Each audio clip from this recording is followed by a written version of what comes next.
কল্পনা আকাশ ছুঁয়ে যায়। নীল আকাশ থেকে নেমে আসে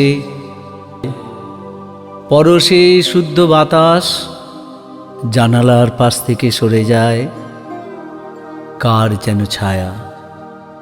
অস্থির মন চেয়ে রয় বিভোর বিভাবরী আচমন সেরে নিয়ে অনন্ত বিস্ময় অপার প্রকৃতি জুড়ে।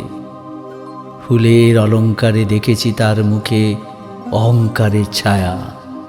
রূপের ঝলকে ঝলসে যায় প্রেম, তবুও তার পাশেই থাকি। তাকে দিই বুক ভরা ঘুম, ভোরের রাগে চোখ থেকে তুলে নিই রাতের মোহনা, যেখানে স্রোত মিশে যায় স্রোতে।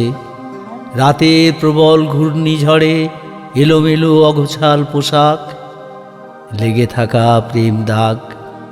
রূপলি প্রকৃতির টানে বুঝিবা অন্ধ হই, চিরকাল নাইবা পাই, কিছু কালও যদি পাই।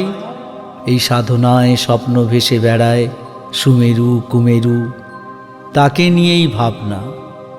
তবুও অভিমানে চোখের জল বাষ্প হয়ে আড়াল হয় অরণ্যের আলো ছায়া রোদ্দুর। এ তবে কার ছায়া?